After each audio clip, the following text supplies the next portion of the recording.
Star उत्सव पर देखिए आपके चहीते शोज अब से डीडी फ्री डिश पर।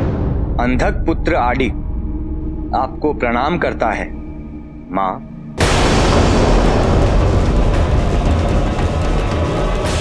देवी, अब तो जीवन का प्रत्येक दिवस सुखद होगा, सत्य कह रहा हूं मैं।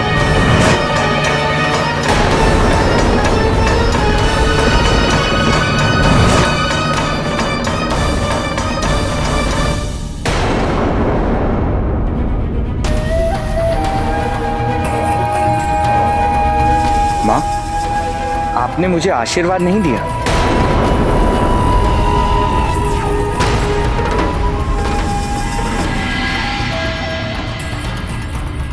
कल्याण, आज मेरा जीवन संपूर्ण हुआ। आज मुझसे भाग्यशाली और कोई भी नहीं। स्वयं माँ ने अपने दर्शन दिए हैं और आशीर्वाद दिया है तो कल्याण होना निश्चित है।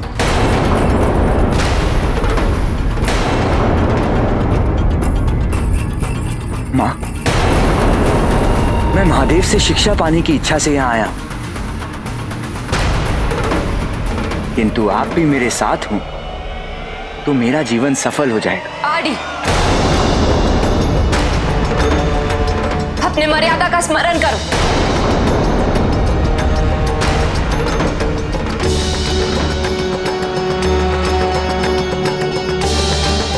तुम्हें केवल महादेव से प्रशिक्षण प्राप्त होने का वरदान प्राप्त हुआ, कैलाश पर अधिकार नहीं।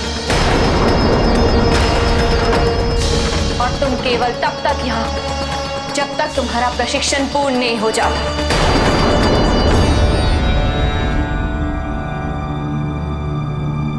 प्रभु, मुझसे कोई भूल हो गई क्या? प्रतीत हो रहा है कि मां मुझसे रुष्ट है। पार्वती का कथन सर्वथा उचित है आदि। अपना ध्यान प्रशिक्षण पर केंद्रित करो, तभी तुम एक संपन्न योद्धा बन सकोगे।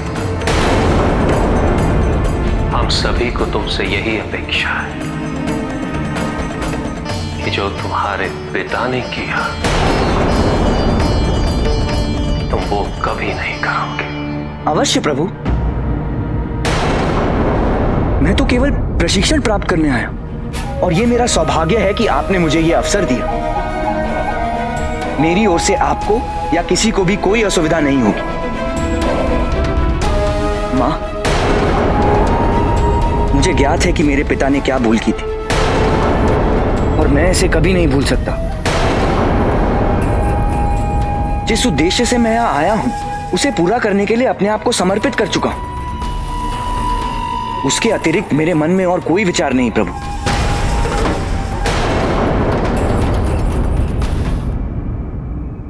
तुम्हारा प्रशिक्षण शीघ्र आरंभ होगा आदि।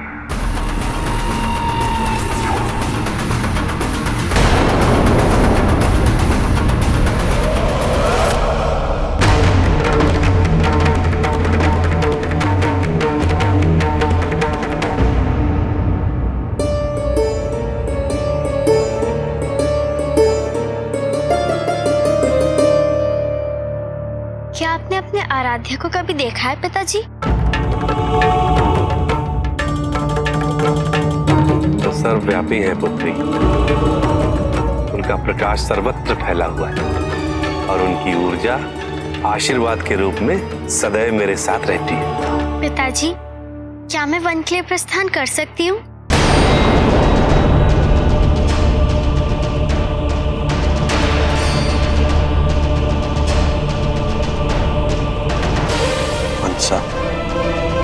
तुम जब भी आश्रम से बाहर जाती हो मैं चिंतित हो जाता हूं तुम्हारी सुरक्षा के प्रति।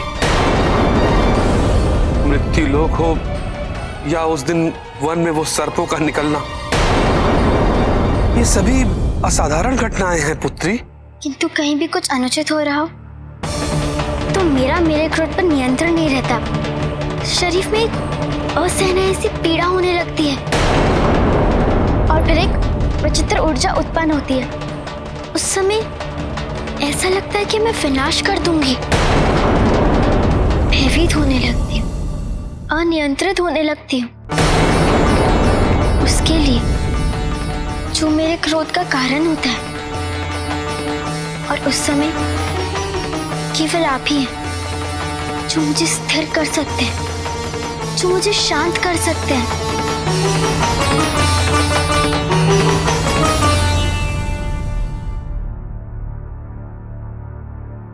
इसीलिए मैंने तुमसे कहा था कि मैं सदैव तो नहीं रहूंगा ना। मनसा, ये जीवन है और जीवन का अंत भी होना है एक दिन। तब तुम्हें स्वयं ही अपने को नियंत्रित करना होगा पुत्री। नहीं, मैं नहीं करूंगी नियंत्रित, आप ही करेंगे। और उसके लिए आपको सदैव मेरे साथ रहना होगा।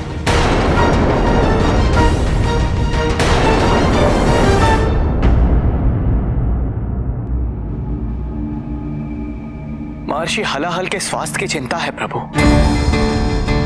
वर्षों से मनसा का पालन पोषण करते आ रहे महर्षि हलाहल के शरीर पर मनसा की दिव्य ऊर्जा का दुष्प्रभाव रुग्णता के रूप में प्रत्यक्ष हो रहा है। और हमें भय है कि ये कहीं महर्षि हलाहल के लिए संकटपूर्ण स्थिति उत्पन्न ना कर देंगे। किंतु महर्षि हलाहल को तो सदैव ये ज्ञात था कि मनसा की ऊर्जा उन्हें हानि अवश्य पहुंचाएगी, और एक दिन वो इसी कारण मृत्यु को अवश्य प्राप्त होंगे।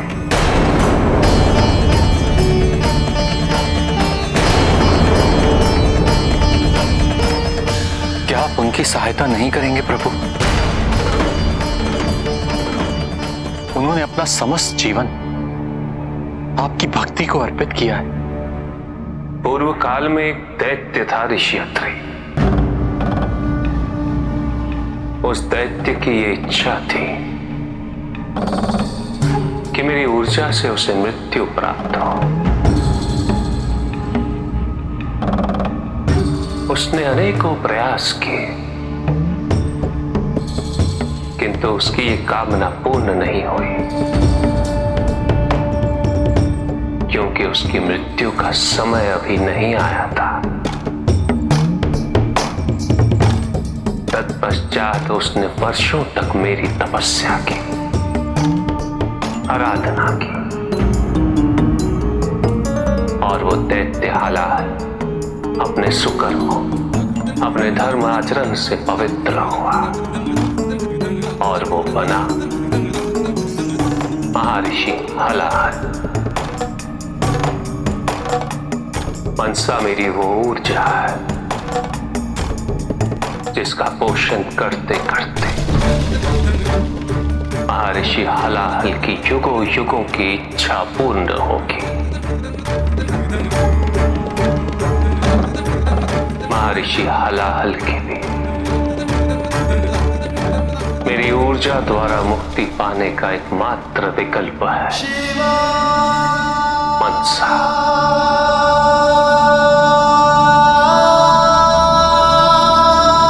प्रभु, महर्षि हलाहल आपकी भक्ति का उत्कृष्ट उदाहरण है। प्रभु, ये समझ पाना संभव ही नहीं कि आप कब, कैसे और किसका उद्धार कर रहे होते हैं। आप धन्य हैं प्रभु, धन्य हैं आप।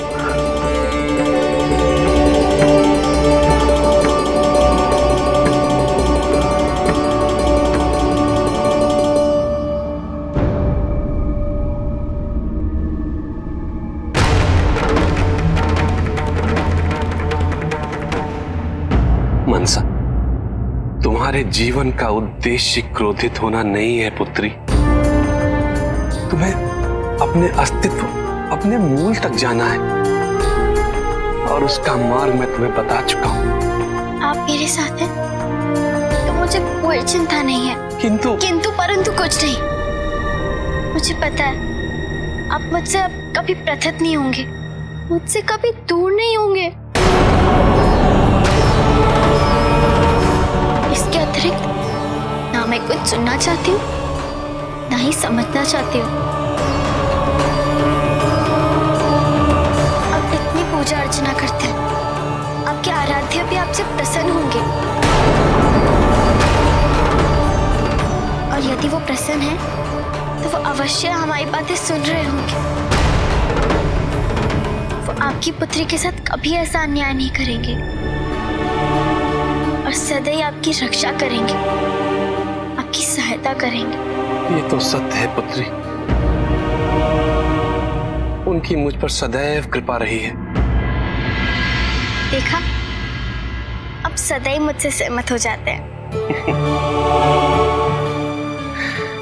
जाओ पुत्री जाओ, किंतु अपना ध्यान रखना। जी पिताजी।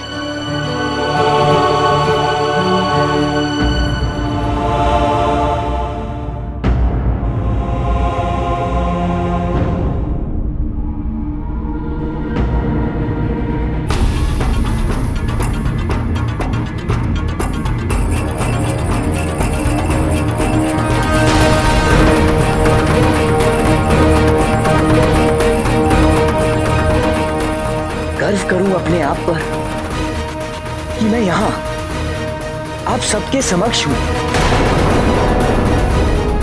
या अपने भाग्य पे आश्चर्य करूं।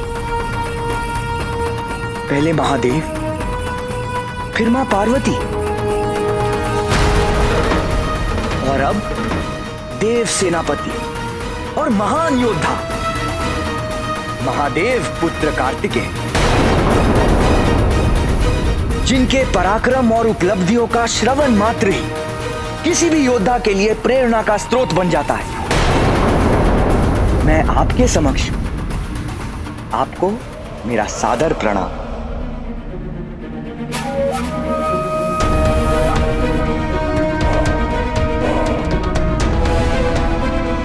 पार्वती नंदन गणेश, प्रथम पूज्य गणेश, शुभता के प्रतीक गणेश, विघ्नों के हर्ता गणेश,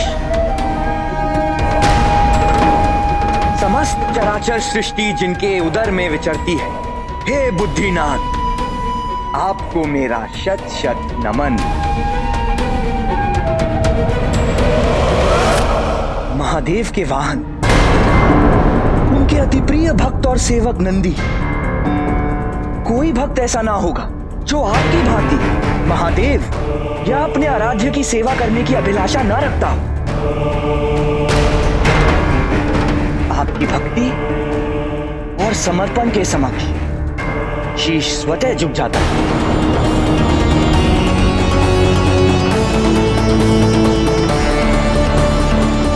प्रभु, मैं धन्य हो गया और अब मैं अपने प्रशिक्षण हेतु तैयार हूं। नहीं यार, अभी नहीं।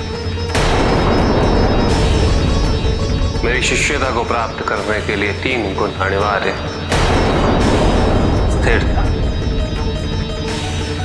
चिपरन और धैर्य।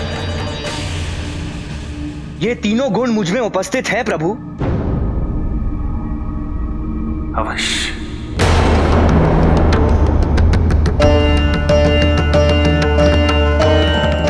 नंदी,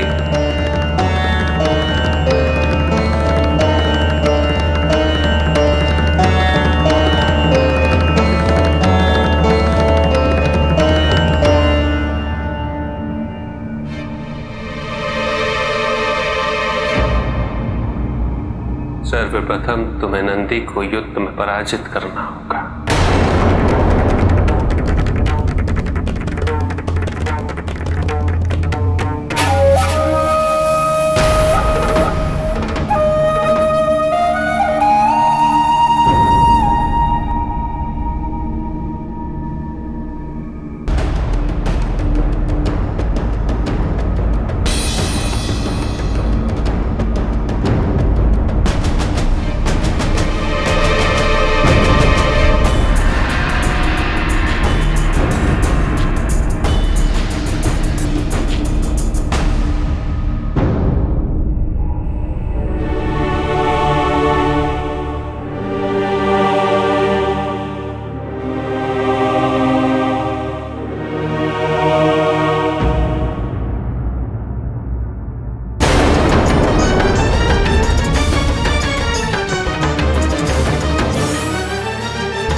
दुर्बल थे, एक लाठी में समाप्त।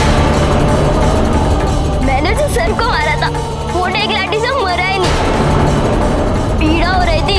मैंने तो उसे 2 दिन बार मारा, पूरे बल से मुख हीन हो गया था।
उसके लिए मुझे क्षमा कर दीजिए प्रभु।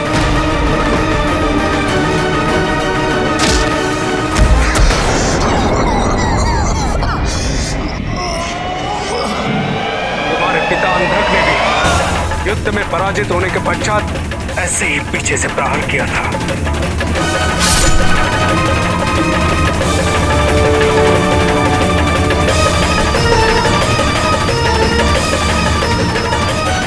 इसलिए मैं इस बार तैयार था।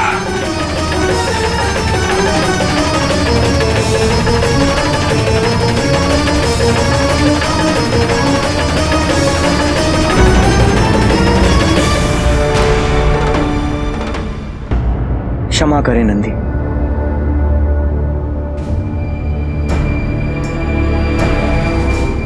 मुझे ऐसा नहीं करना चाहिए था। मेरे पिता ने जो भूल की है मैं उन्हें दोहराना नहीं चाहता हूं।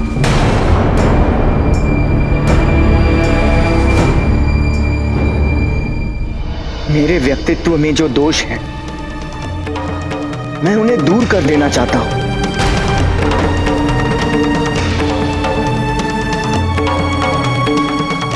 इसीलिए मैं आपसे प्रशिक्षण प्राप्त करने आया हूं प्रभु। तुम्हारे इस कृत्य में प्रतिशोध की भावना प्रत्यक्ष हो रही है आटी, और जहां प्रतिशोध हो वहां स्थिरता नहीं हो सकती। स्थिरता के लिए आवश्यक है कि योद्धा अपने प्रशिक्षण पर ध्यान केंद्रित करे, वो विचलित ना हो, उसके मन में प्रतिशोध की भावना उत्पन्न ना हो। इसीलिए अपने लक्ष्य पर ध्यान केंद्रित करो, और तुम्हारी यही एकाग्रता तुम्हें विजयी बनाएगी।